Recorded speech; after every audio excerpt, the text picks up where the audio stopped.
Paper leak में एक एक पेपर में 27 लाख का जो लूट का मामला सामने आया पेपर लीक में, वो कहीं ना कहीं इस आंदोलन की देन है। पूरे भारत की और झारखंड की राजनीति में पहला लड़का रहूंगा जो हर एक गांव तक पहुंचेगा एक लोकसभा में। हर एक 23 मार्च 2023 को 60-40 नियोजन नीति के विरोध में जो प्रदर्शन किया गया था पूरे राज्य में, जिसमें विधानसभा का घेराव का एक कार्यक्रम रखा गया था और जिसमें छात्र शांतिपूर्ण तरीके से ही विधानसभा के काफ़ी दूर में ही उन्हें रोक दिया गया था।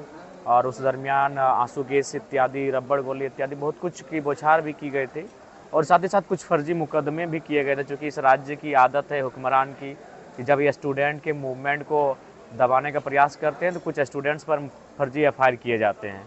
उसी के तहत एक मुकदमा किया गया था, जिसमें आज हम लोग बेल के लिए हमारे वकीलों के माध्यम से, रितेश दा उनके माध्यम से बेल के लिए अप्लाई किया था और हमें आज बेल मिला। तो माननीय न्यायालय का आदर करते हैं, सम्मान करते हैं, जिनके माध्यम से, क्योंकि कहीं ना कहीं जो फर्जी केस लगाया गया था, माननीय न्यायालय ने उसको संज्ञान में लिया कि भाई ये तो पढ़ने वाले छात्र हैं और ये इस प्रकार के मूवमेंट में तो अक्सर ये भाग लेते हैं या फिर अपनी बातों को रखते हैं, तो इसका मतलब ये नहीं कि ये कोई किसी प्रकार के असामाजिक लोग हैं। तो कुल मिलाकर हमारी जो आवाज़ है वो उसे दबाने का जो प्रयास किया गया था वो नहीं दबेगी और हम लोग जब जब इस प्रकार के लांछन या फिर आरोप प्रत्यारोप लगेंगे, हम लोग मजबूती के साथ फिर बाहर निकलेंगे।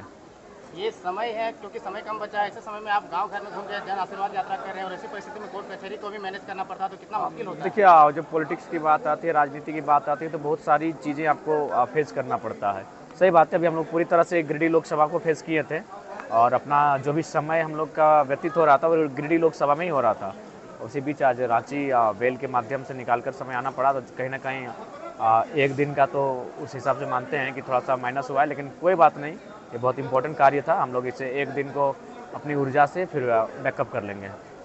जयराम जी, जिस तरह से आप लोग बहुत सारे आंदोलन किए थे, आंदोलन के दरमियान बहुत जगह पे आप लोगों को धाराएं लगाया गया था, केस मुकदमा हुआ है, तो कितने मुकदमों से अभी तक आप राहत पाए हुए हैं? जिस तरह से आप हाँ, कुछ मुकदमों से राहत मिली है और कुछ अभी भी न्यायालय के समक्ष बेल के लिए आवेदन दिया गया है और हमें उम्मीद है, क्योंकि हम लोग किसी भी मुकदमे में ना हम लोग किसी प्रकार का आपराधिक छवि के व्यक्ति, हम लोग तो पढ़ने वाले छात्र हैं। 2 साल के पूर्व भी हमारा उदय हुआ है राज्य में एक चेहरे के रूप में, तो हमारी कोई एक पढ़ने वाले एक साधारण सा कृषक परिवार का छात्र है, हमारा कोई बैकग्राउंड है नहीं ऐसा। तो केवल और केवल आवाज़ को दबाने के उद्देश्य से ये केस अब पूरे राज्य के कुछ जिलों में किए गए हैं, ताकि झारखंडियत पर कोई बात ना करे, कॉर्पोरेट के खिलाफ कोई ना लड़े। आज जो जुल्म और सितम झारखंडियों के साथ हो रहा है, तो कुल मिलाकर हम लोग की अपनी आवाज़ को बुलंदी के साथ ही रखेंगे। जयराम जी, ये फर्जी केस कब तक होते रहेंगे? ये होते रहेंगे, ये क्योंकि आखिर वही अंग्रेज़ों की व्यवस्था को हमने अपनाया है। तो अंग्रेज़ों ने इस व्यवस्था को इसलिए लगाया था कि जब ईस्ट इंडिया कंपनी भूमि अधिग्रहण करेगी तो उनको आसानी होगी, अगर कोई लोग आवाज़ उठाएंगे तो उनकी आवाज़ को दबाया जाए। तो ठीक उसी प्रकार जब हमारे हक अधिकार को छीना जाता है, तो हम जब अपनी आवाज़ को बुलंद करते हैं तो फर्जी केस एफआईआर सामने आते हैं। जयराम जी, जिस तरह से जेएसएससी सीजीएल पेपर लीक मामले में चरणबद्ध तरीके से आंदोलन के बाद अभी ट्विटर कैंपेन का भी आंदोलन, एक डिजिटल आंदोलन किया जा रहा है, इसके बीच में छात्र का किस तरह से समर्थन दीजिएगा? देखिए, वो छात्र समर्थन क्या होता, हमारे ही लोग थे। देवेंद्र दा कौन है? हमारे साथी हैं। अब ये देखिए, एक फेस पूरे राज्य में तो वन टाइम नहीं रहेगा आंदोलन में। आखिर जो लोग रांची में आंदोलन किए, जेएसएसयू जेबी केसेस के सम्मिलित रूप से, वे सभी शख्स जो 15 जिन पर एफआईआर हुआ, जिनके एफआईआर के बाद एसआईटी का गठन हुआ और फिर जांच में अवर सचिव समेत उनके पुत्रों समेत पेपर लीक में एक एक पेपर में 27 लाख का जो लूट का मामला सामने आया पेपर लीक में, वो कहीं ना कहीं इस आंदोलन की देन है। तो हम लोग तो हमेशा साथ खड़े हैं, आगे भी साथ खड़े रहेंगे। अच्छा जयराम जी, जिस तरह से आंदोलन के दरमियान पेपर लीक जो गिरोह था उनके कुछ लोगों भी इस पकड़ में आए, साथ में स्टूडेंट ये निराश हैं, हताश हैं कि एग्ज़ाम तो कैंसिल हो गया, बाकी अभी री एग्ज़ाम का कोई भी ऑप्शन नहीं दिख रहा है, तो सीबीआई जांच महत्वपूर्ण है कि एग्ज़ाम होना महत्वपूर्ण है? आप देखिए, दोनों महत्वपूर्ण है। देखिए, अगर एग्ज़ाम नहीं होंगे तो फिर जाहिर सी बात है, जो स्टूडेंट अपनी उम्र को क्रॉस कर रहे हैं, कई सालों से प्रतीक्षा करते हैं पेपर की, और जाहिर सी बात है उनके दृष्टिकोण से देखा जाए तो एग्ज़ाम का होना बहुत महत्वपूर्ण है। लेकिन सीबीआई की जांच का भी होना इसलिए महत्वपूर्ण है कि अगर उन पर जांच नहीं होगा, उन पर शिकंजा नहीं कसा जाएगा, तो बताइए एग्जाम देने के बाद भी ये बच्चे क्या करेंगे, ये हमारे भाई या फिर हम ही लोग अगर एग्जाम बैठेंगे तो क्या करेंगे। 27 लाख किस झारखंड की क्षमता है कि 27 लाख में अपने बच्चे के लिए किस सीट को खरीद पाएगा। तो सीबीआई जांच भी अनिवार्य है और परीक्षा का फिर तुरंत लिया जाना भी अनिवार्य है। अच्छा, अब लोकसभा चुनाव की बात करते हैं तो क्या आपका ये सब जो धाराएं आप पर लगाई गई हैं इसमें क्या चुनावी मुद्दों में नहीं, कुछ बिल्कुल नहीं, किसी में हम किसी भी जो भी एफआईआर हुए हैं वो बिल्कुल हम पाक साफ हैं, उसमें किसी में हमारा कोई हाथ नहीं, किसी में हमारा कोई संबंध नहीं। मैक्सिमम जो एफआईआर लगे हैं आप उनको देख सकते हैं।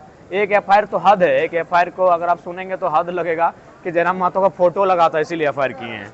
अब मान के चलिए नरेंद्र मोदी जी के नाम से अगर भारतीय जनता पार्टी और राहुल जी के नाम से कांग्रेस कहीं आंदोलन करती है तो उस बैनर में तो उनका फोटो होगा। तो बताइए ऑल ओवर इंडिया में कहाँ कहाँ ऐसे में उनके नाम पे एफआईआर होगा। तो ये मैंने बेतुका तर्क था।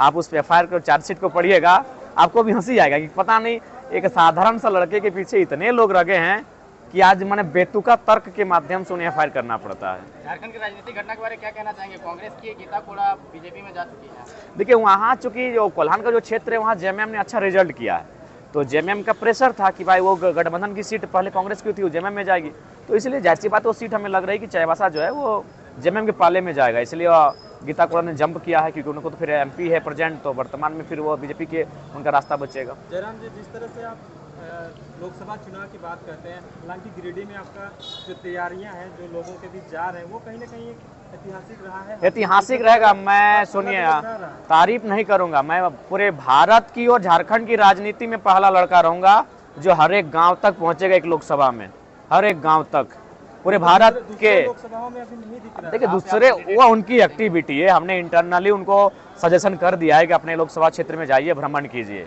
लेकिन जहाँ तक हमारी बात है मैंने पहले ही कहा था कि हम लोग अपने जोश से ही अगली जो पार्टियां हैं उनका सामना करेंगे।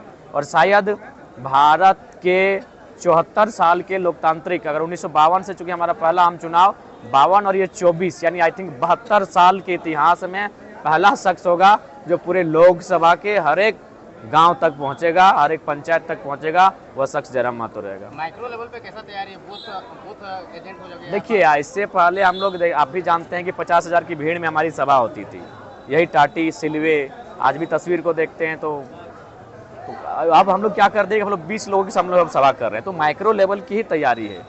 अब हम लोग अपनी सभा को जहां 50,000 लोग सुनते थे वन टाइम में, उसको हम 20 लोगों में अपनी स्पीच को दे रहे जा रहे हैं, तो माइक्रो लेवल की ही तैयारी है, छोटे सूक्ष्म तैयारी ही है वो। रांची लोकसभा में कैंडिडेट करने का कोई चांसेस दिख रहा था, क्योंकि तैयारी तो देखिए ये रिपोर्ट जब रांची की टीम हमें प्रस्तुत करेगी और उनकी रिपोर्ट के आधार पर हम लोग यहाँ कैंडिडेट घोषणा करने पर मैं सोचेंगे।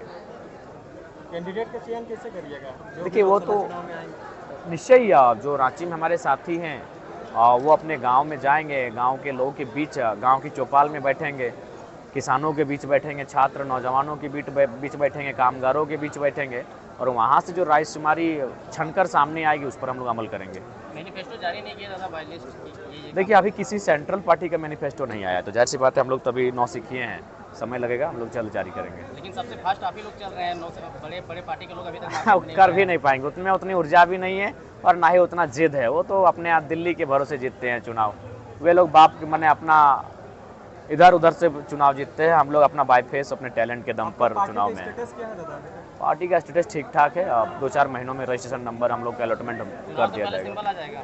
लोकसभा चुनाव के अंतिम समय आने की संभावना है, लेकिन विधानसभा में हम लोग मजबूती के साथ अपने पार्टी और सिंबल के साथ लड़ेंगे। धन्यवाद। क्या कहना चाहेंगे जयराम जी का जो आज केस था उस पर क्या कहना चाहेंगे? आज न्यायालय झारखंड हाईकोर्ट से इन लोगों को 13 तारीख को बेल मिल चुका था, 13/2/2024 को जयराम महतो और मोतीलाल महतो, और आज इन लोग सिविल कोर्ट रांची में सरेंडर करने के लिए आए थे और बेल बॉन्ड अपना फर्निश करने के लिए। तो इसी दौरान आज इन लोग का बेल बॉन्ड एक्सेप्ट किया गया और इन लोग को बेल कंफर्म किया गया। क्या क्या धाराएं लगी थी इनके ऊपर? इन लोग के लिए बहुत मेजर धाराएं थी, बहुत सेवरल सेक्शंस थे, जिसमें मेजर सेक्शन 307, 353, 332, 333, ये सब धाराएं मेजर सेक्शंस थी। क्या ये इन धाराओं से जयराम को चुनाव लड़ने में कुछ परेशानी हो सकती थी? नहीं लेते तो? कोई परेशानी नहीं होगी। अब इन लोग का बेल ग्रांट हो चुका है, अब ये बेल से इन लोग को कोई परेशानी नहीं होगी। बस इन लोग को अपने नॉमिनेशन पेपर में इन लोग को सही अपना एफिडेविट फाइल करना है। बहुत थैंक यू। मोती का अलग से लगा तो मोती VIP सानू महतो झारखंडी को लाइक, फॉलो, शेयर, कमेंट करें।